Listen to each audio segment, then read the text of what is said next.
Hi guys, Mapen Morados here.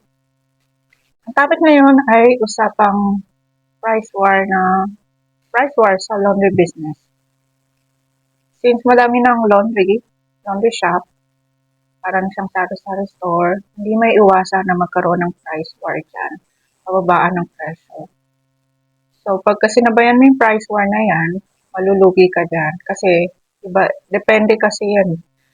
Kunwari, nagtayo ng laundry, hindi naman siya nagre-rent. So, tapos ikaw nagre-rent. So, yung kanya, mababa yung presyo niya kasi hindi siya nagre-rent.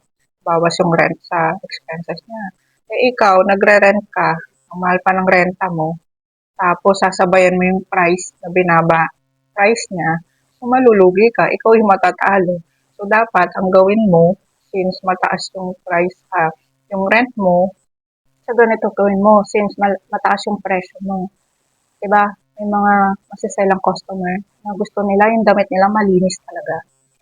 So, doon ka mag-focus. Kung yung puti, na madumi, edi lalo mong paputiin. Kasi may ibang laundry na salang lang ng salang. Tapos, yung iba kasi, since minimum yan, kahit isa lang yung puti, ihahalo pa rin yun doon. Kasi may minimum lang. So, yun yung pinagkaiba mo sa kanila. Diba?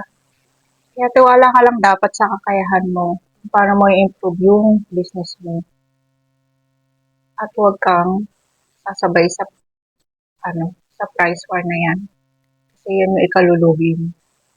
Kung nagustuhan mo ang video na to, please like, share, subscribe sa YouTube yun. So, please like, share, comment na rin, follow. And then, may ginawa akong group. Ilalagay ko sa comment section below. Please, join kayo doon. Salamat sa pagtapos ng video na to. Bye!